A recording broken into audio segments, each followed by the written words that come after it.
नमस्कार, India news Haryana देख रहे हैं आप और मेट्रो न्यूज में मैं हूं आपके साथ सीमा चौधरी। और चलिए खबरों की ओर करते हैं, जहां फरीदाबाद में कोरोना के मामले लगातार रफ्तार पकड़ रहे हैं। पिछले 24 घंटे में 42 मामले सामने आए हैं। हेल्थ डिपार्टमेंट एक तरफ जहां लोगों से मास्क पहनने और सोशल डिस्टेंसिंग की अपील कर रहा है, तो वहीं खुद सरकारी अस्पताल में लापरवाही देखने को मिल रही है। सेक्टर 3 स्थित FRU सरकारी अस्पताल में गेट पर बिना मास्क पहने अस्पताल के अंदर प्रवेश वर्जित करने का नोटिस चस्पा किया गया है, लेकिन इलाज कराने आ रहे मरीज बिना मास्क के ही यहां पर पहुंच रहे हैं। कोरोना के मामले फरीदाबाद में एक बार फिर बढ़ने शुरू हो चुके हैं और रोजाना 40 के करीब मामले आ रहे हैं। और ऐसे में हरियाणा सरकार और हेल्थ डिपार्टमेंट की तरफ से निर्देश जारी किए गए हैं कि तमाम जो खांसी जुकाम और बुखार वाले पेशेंट अगर OPD में आते हैं तो उनका कोरोना टेस्ट किया जाना है। और इसके साथ साथ में हॉस्पिटल आने वाले लोगों को मास्क पहनना भी अनिवार्य है। हम FRU 2 में हैं। तो ये हॉस्पिटल में आप देखिए OPD विंग में बाह्य रोग विभाग है, ये यहाँ पहुँचे हैं। और यहाँ कुछ लोग आप बाहर भी देखेंगे जो अपने इलाज के लिए यहाँ पहुँचे हैं, लेकिन कोई भी मास्क यहाँ नहीं लगा रहा है। आखिर क्यों नहीं लगा रहे हैं लोग मास्क, बात भी कोशिश करेंगे बात करने की। पहले आपको अस्पताल के अंदर की स्थिति दिखा देते हैं कि देखिए यहाँ बाकायदा नोटिस चस्पा किया गया है कि अस्पताल में बिना मास्क प्रवेश वर्जित है, यानी कि बिना मास्क आप अंदर नहीं जा सकते। तो क्या इस पर अमल किया जा रहा है, ये आप हम देख लेते हैं। देखिए यहाँ तमाम लोग जो पहुँचे हैं, पेशेंट भी पहुँचे हैं और अपना यहाँ रजिस्ट्रेशन वो करा रहे हैं, लेकिन किसी ने भी मास्क नहीं लगाया है, बिना मास्क के यहाँ पहुँचे हैं।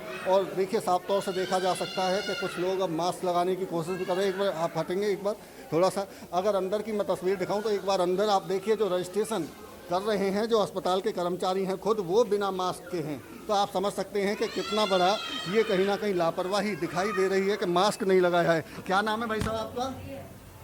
विजेंद्र सिंह। मास्क नहीं लगाया है आपने?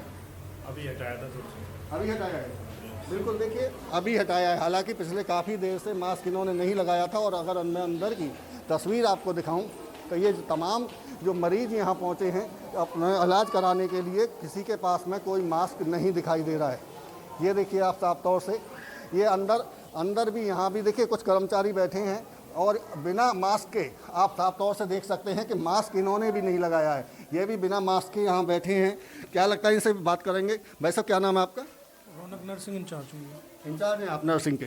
ये मास्क नहीं लगाया है आपने? क्या मास्क की गाइडलाइन बंद हो गई है, अब सरकार ने बंद कर रखे हैं इसकी गाइडलाइन। ऐसा कुछ नहीं कि मास्क ही लगा सकते हो, बगैर मास्क के बैठ सकते हो। लेकिन बाहर तो नोटिस जो लगा हुआ है उस पर लिखा हुआ है साफ तौर से आपकी तरफ से कि प्रवेश वर्जित। अभी जब कोविड आया था तो उसके लिए हमने लगवाया था कि मास्क अनिवार्य है। अब कोविड थम चुका है तो इसलिए हमने ये मास्क हमारे लिए बंद है, सबके लिए बंद है। तो फरीदाबाद में कोविड के केस आ रहे हैं क्या? हाँ, फरीदाबाद में कोविड के केस आए हैं। आप तो बंद बता रहे हैं। नहीं आए थे, अभी पता चला है कि आए हैं, जैसे कि कोविड के केस। आपको जानकारी नहीं कितने आ रहे हैं? नहीं, मेरे को कोई जानकारी नहीं कोविड कितने केस। देखिए 40 के करीब रोजाना कोविड के केस फरीदाबाद में आ रहे हैं, लेकिन जो स्टाफ है उसी को नहीं पता कि कोविड के मास्क हटाने के निर्देश हैं या नहीं है। ये लापरवाही कहीं ना कहीं लोगों के लिए भी भारी पड़ती दिखाई दे रही है। और अगर मैं अंदर की और तस्वीर दिखाऊं आपको तो देखिए ये सभी लोग यहाँ जितने भी पहुँचे हैं, यहाँ बच्चों का इलाज कराने के लिए पहुँचे हैं, तो यहाँ भी किसी ने भी मास्क नहीं पहना है। अगर इधर देखेंगे आप तो ये तमाम लोग ऐसे हैं जो मास्क नहीं पहन रहे हैं। और यहाँ बात करेंगे डॉक्टर साहब क्या नाम है आपका? मेरा नाम डॉक्टर तरुण शर्मा है। तरुण जी क्या देखते हैं आप यहाँ? मैं डेंटिस्ट हूँ यहाँ पर। डेंटिस्ट हैं। और क्या आप RT-PCR टेस्ट को लेकर क्या स्थिति है इसमें हॉस्पिटल में? RT-PCR टेस्ट के अभी किट की थोड़ी शॉर्टेज है और कुछ किट्स आई हैं हमारे पास, 50 किट हैं हमारे पास और बाकी डिमांड दी हुई है। अच्छा, आपको जानकारी है कोई मास्क लगाना ज़रूरी है? हाँ जी, मास्क लगाना, सोशल डिस्टेंसिंग करना और जो भी कोविड का प्रोटोकॉल है उसको फॉलो करना जो आम पब्लिक है और जो स्वास्थ्य कर्मचारी है सभी का फ़र्ज़ है। और सबको इनको प्रोटोकॉल का पालन भी करना चाहिए। और जैसे कि आजकल देख रहे हैं कि कोविड के केसेस लगातार बढ़ रहे हैं और अगर हम लोग इसकी रोकथाम करनी है तो ये जो कोविड के प्रोटोकॉल्स हैं इनका पालन करना अति आवश्यक है। और मैं सभी से ये अनुरोध भी करूंगा ये सब इस प्रोटोकॉल का पालन करें। लेकिन आप अनुरोध तो कर रहे हैं, लेकिन आपके हॉस्पिटल में ही जो नर्सिंग इंचार्ज हैं वो अपनी चेयर पर वो कहते हैं कि मास्क ज़रूरी नहीं है और कोविड भी नहीं है।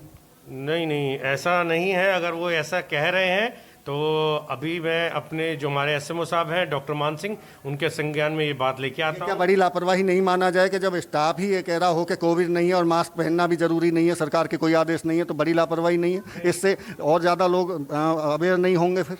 नहीं, बिल्कुल सही कह रहे हैं आप कि अगर ऐसा वो कह रहे हैं तो ये बहुत ही गलत बात है, और ये बिल्कुल सरकार के जो नियम जो उन्होंने निर्धारित किए हैं कोविड से रिलेटेड, वो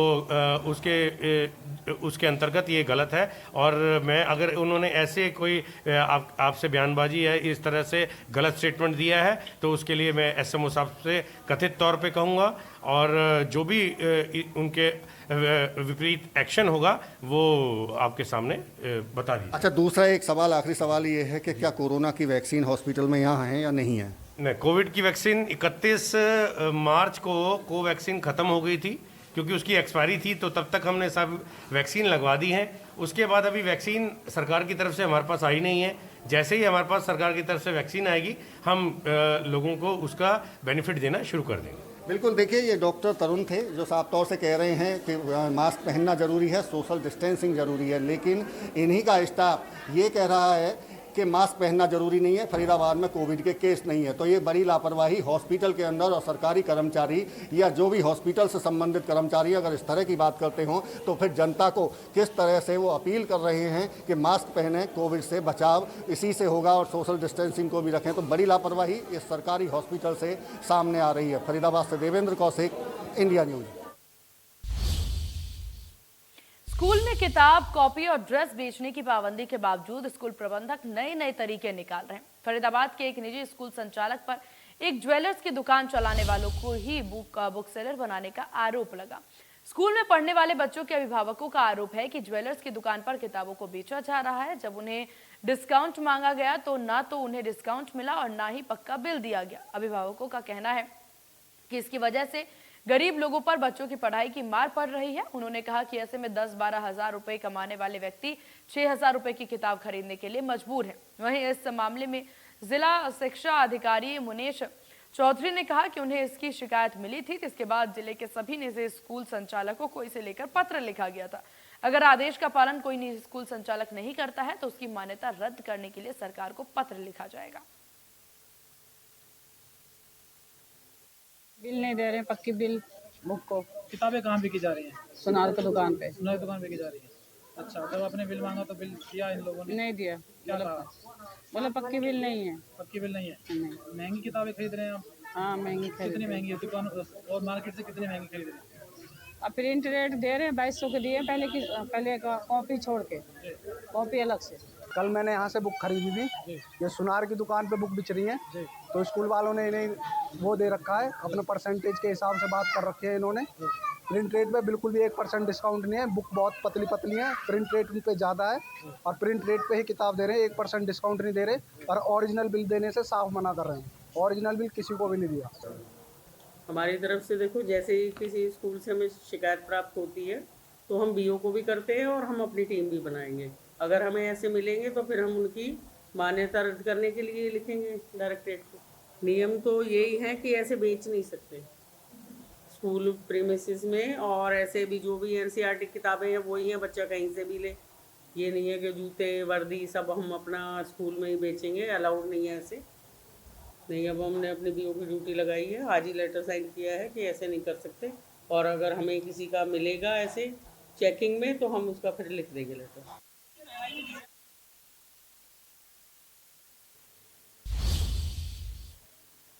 हरियाणा महिला आयोग की चेयरपर्सन रेणु भाटिया ने फरीदाबाद स्थित अपने कार्यालय पर पत्रकारों के साथ चाय पर चर्चा कार्यक्रम का आयोजन किया।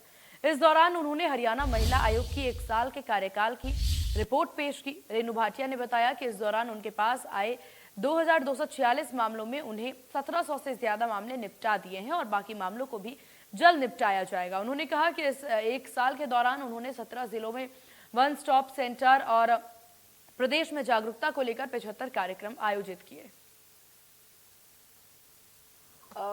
सबसे पहले मैं परमपिता परमात्मा का शुक्रिया अदा करूंगी कि मुझे उन्होंने मेरा पसंदीदा कार्य करने का सरकार के माध्यम से मौका दिया।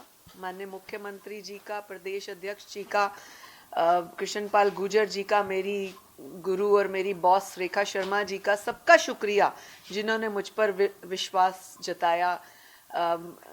तावड़े जी, उन्होंने मुझ पर विश्वास जताया, विप्लव जी ने विश्वास जताया, मतलब मुझ पर इतने लोगों ने विश्वास किया है, तो मेरा दायित्व बनता था, फर्ज बनता था कि मैं अपने इस महकमे का कार्य पूरा करके दिखाऊं। और मैं बहुत फ़क्र के साथ, खुशी के साथ आप लोगों को शेयर करना चाहूँगी कि मैंने ये पिछला 1 वर्ष बहुत सफलतापूर्वक निकाला। मुझे सभी अपने संगठन का, सरकार का, सभी का सहयोग मिला, मेरे को पूरे पुलिस महकमे का सहयोग मिला, मेरी पूरी कमीशन की टीम ने बहुत मेहनत से इसमें काम किया।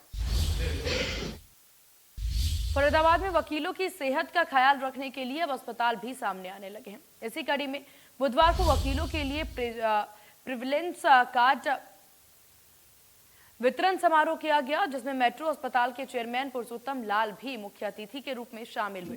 वहीं मेट्रो अस्पताल की तरफ से चैम्बर के वकीलों को प्रिविलेंस, वहीं आपको बता दें, इस कार्ड के माध्यम से सभी वकील अब मेट्रो अस्पताल में किसी भी प्रकार की बीमारी का इलाज करवा सकते हैं। मीडिया से बात करते हुए मेट्रो अस्पताल के चेयरमैन पुरुषोत्तम लाल ने कहा कि वो आने वाले समय में भी ऐसे लोगों की मदद करते रहेंगे। इस दौरान वकीलों ने मांग रखी कि बिल्डिंग के अंदर एक डिस्पेंसरी भी खोली जाए, जिससे यहां आने वाले लोगों को फायदा मिल सके। तो ऐसा है कि हमारा आइडिया जो है to encourage them get the medical help, because वकील लोग लॉन्ग आवर्स काम करते हैं, वेरी बिजी, हेल्थ का ध्यान नहीं करते। तो हम उनको एक सिक्योरिटी दे रहे हैं कि कोई भी इन चीज़ों की कॉस्ट नहीं ज़्यादा होती, जो भी मिनिमम होगी वो इनकी कॉस्ट लगेगी। बाकी के लिए चल रहा है इसी तरह, धीरे धीरे उनका भी करेंगे, स्टेप बाय स्टेप। बाकी जो जैसा लगता है ज़रूरतमंद है उनके लिए आप करना पड़ेगा, वो तो पहले ही कर रहे हैं। और तो अभी वी आर ट्राइंग कि जो भी हम एडवांस हेल्थ केयर दे रहे हैं उसमें किसी तरह की कमी नहीं रहनी चाहिए, तो उसी में मेहनत कर रहे हैं। फरीदाबाद के आजाद नगर में शौच के लिए गई बच्ची के साथ दुष्कर्म के बाद हत्या के करीब 9 महीने बीतने के बाद भी आरोपी पुलिस की गिरफ्त से बाहर है। इसके विरोध में बुधवार को सैकड़ों लोगों ने सेक्टर 12 के डीसी कार्यालय के बाहर जोरदार प्रदर्शन कर आरोपियों की गिरफ्तारी की मांग की। लोगों का कहना है कि ना तो पुलिस अभी तक आरोपी को गिरफ्तार कर पाई है और ना ही उस जगह पर शौचालय बनवाया गया। हालांकि एडीसी अपराजिता ने लोगों को से ज्ञापन लेकर उन्हें आश्वासन दिया कि जल्द ही इस मामले में कार्रवाई होगी और वहां पर शौचालय का निर्माण भी किया जाएगा। यहाँ पे आज से पहले अगस्त के 11 अगस्त को आजाद नगर की झुग्गी में एक घटना हुई। एक 11 साल की मासूम बच्ची, वहाँ का शौचालय खराब है, सुलभ शौचालय काफी दिनों से बंद पड़ा है, जिसकी वजह से वहाँ की बच्चियों की, वहाँ की महिलाओं को रेलवे ट्रैक पे जाना पड़ता है। रक्षाबंधन वाले दिन उस लड़की के पिता नहीं है, वो उसकी माँ है, किराए पे वहाँ रहती है। वो जो है माँ कहीं गई थी, वो शौचालय पे ट्रैक पे शौच के लिए गई। रात के लगभग 8:30 या 9 बजे के करीब वहाँ पे उस बच्ची के साथ निशंस रेप होता है और उसकी हत्या कर दी जाती है। आज तक तमाम सामाजिक संगठनों के लोग, तमाम लोग इस बात को लेकर के डीसी साहब से पहले भी मिल चुके हैं, सीपी साहब के वहाँ मिले हम लोग, और नगर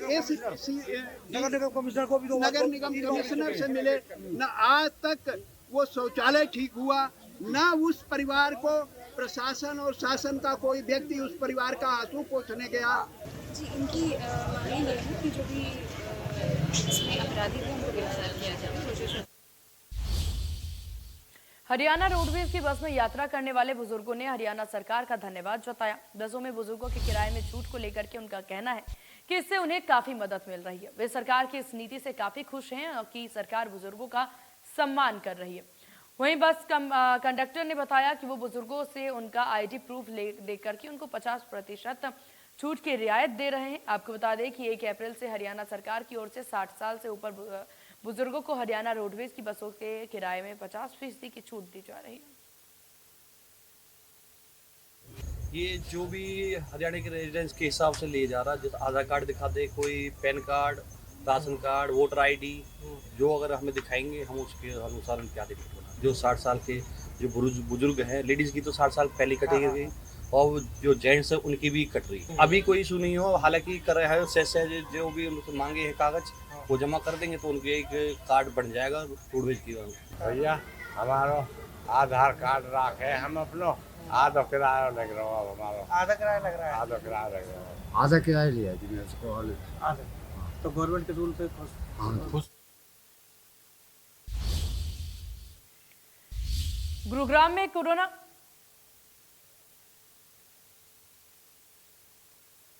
और चलिए गुरुग्राम की खबरों की ओर रुख करते हैं, जहां गुरुग्राम में कोरोना के मामले बढ़ने के बावजूद लोगों की लापरवाही देखने को मिल रही है। नागरिक अस्पताल में लोग बिना मास्क के घूमते नजर आ रहे हैं। गुरुग्राम में कोरोना के बढ़ते मामलों के बावजूद लोगों की लापरवाही देखने को मिल रही है। साइबर सिटी गुरुग्राम में कोरोना के मामलों में एक बार फिर इजाफा हो रहा है और ऐसे में हम गुरुग्राम के मुख्य केंद्र नागरिक अस्पताल के अंदर पहुंचे हैं, जहां मैं आपको बता दूं कि यहां पर रोजाना जो है 2 से 2,500 लोग मौजूद रहते हैं और कोरोना की शुरुआत या फिर कोरोना की रोकथाम भी नागरिक अस्पतालों से ही होती है। तो ऐसे में लोगों की तस्वीर अगर सीधे तौर पर आपको दिखाना चाहूँ तो कितने लोग मास्क पहने हुए हैं या फिर कितने नहीं पहने हुए हैं, ये तस्वीरों में साफ तौर पर देखा जा सकता है। ये तस्वीरें गुरुग्राम के नागरिक अस्पताल सेक्टर 10 की है, जहां पर लोगों को आप साफ तौर पर देख सकते हैं बिना मास्क के लोग आ रहे हैं और यही जो लापरवाही है वो कहीं ना कहीं जो है लगातार जो है कोरोना के मामलों में इजाफा कर रही है। इन्हीं कारणों से कहीं ना कहीं जो है कोरोना के मामले जो हैं एक बार फिर बढ़ रहे हैं। हालांकि अगर हम कुल मामलों की बात करें तो गुरुग्राम में 439 कोरोना के मामले दर्ज किए गए हैं, यानी कि अब तक एक्टिव हैं। और अगर हम कल जो मामले आए थे वो 98 नए मामले जो हैं गुरुग्राम में सामने आए थे। और ऐसे में बताना चाहूँगा 6.7 पॉजिटिव रेट के हिसाब से जो है पॉजिटिव रेट भी जो है दर्ज किया गया है गुरुग्राम के अंदर। मगर सबसे बड़ी राहत बड़ी बात ये भी है कि जिन लोगों ने वैक्सीनेशन कराई है उन लोगों के लिए अगर वो लोग संक्रमित होते हैं तो ज़्यादा घातक साबित नहीं होता है और घरेलू उपचार व अस्पताल द्वारा दी गई दवाइयों के माध्यम से कहीं ना कहीं कुछ दिनों के बाद ही जो है मरीज जो है ठीक हो जाता है। स्वास्थ्य विभाग के chief medical officer Virendra Yadav की अगर माने तो उनका साफ तौर पर कहना है कि रोजाना 1,500 से 2,000 टेस्टिंग जो है कोरोना संबंधित जो है की जा रही है। गुरुग्राम के नागरिक अस्पताल का जो फ्लू वार्ड था वहाँ आने वाले जो मरीज हैं उनकी भी टेस्टिंग की जा रही है, क्योंकि जुकाम, खांसी, बुखार ये तीनों ही लक्षण जो है कहीं ना कहीं कोरोना से मिलते जुलते लक्षण होते हैं। तो ऐसे में जिन लोगों को जुकाम, खांसी या बुखार है उन लोगों की टेस्टिंग जो है गुरुग्राम के नागरिक अस्पताल में की जा रही है, जिसके चलते 2,000 की टेस्टिंग यानी 1,500 से 2,000 लोगों की टेस्टिंग किए जाने पर 100 लोग जो है उसमें संक्रमित जो है निकल कर सामने आ रहे हैं और उन्हीं लोगों को आइसोलेट कर उनका स्वास्थ्य विभाग जो है उपचार कर रहा है। मगर मैं आपको बता दूं, मैं जिस जगह खड़ा हूं ये गुरुग्राम का सेक्टर 10 नागरिक अस्पताल है और मेरे पीछे आप साफ तौर पर देख सकते हैं कि लोग बिना मास्क के लगातार नजर आ रहे हैं। हालांकि सरकार द्वारा कोई एडवाइजरी इस चीज़ को लेकर कभी जारी नहीं हुई है, जिसके चलते लोग जो है पूर्णतः लापरवाही कर रहे हैं। मगर ऐसे में जब एडवाइजरी जारी हो जाएगी तो उसके बाद क्या कुछ सख्त कदम ऐसे लोगों के खिलाफ प्रशासन उठाता है ये देखने वाला समय ही बता पाएगा। गुरुग्राम से मोहित कुमार, इंडिया न्यूज। राजनीति के पिच पर चौके छक्के जड़ने वाले सांसदों ने आज क्रिकेट के पिच पर भी हाथ आजमाए। गुरुग्राम में सांसदों और एंटरप्रेन्योर के बीच क्रिकेट मैच का आयोजन किया गया। इस मैच में दिल्ली से सांसद मनोज तिवारी, गोरखपुर से सांसद रवि किशन, हरियाणा से राज्यसभा सांसद कार्तिकेय शर्मा, सांसद कमलेश पासवान, सांसद अनुभव मोहंती और सांसद दिनेश लाल यादव यानी कि निरहुआ समेत कई सांसदों ने हिस्सा लिया। गुरुग्राम के सेक्टर 23 स्थित नॉर्थ कैंपस यूनिवर्सिटी में इस क्रिकेट मैच का आयोजन किया गया। वहीं आपको बता दें, सांसदों और एंटरप्रेन्योर के बीच खेले गए मैच में सांसदों ने बेहतरीन प्रदर्शन करते हुए जीत भी हासिल कर ली। मैच में सांसद मनोज तिवारी, कार्तिकेय शर्मा, रवि किशन और निरहुआ ने अपने बल्ले का दम भी दिखाया।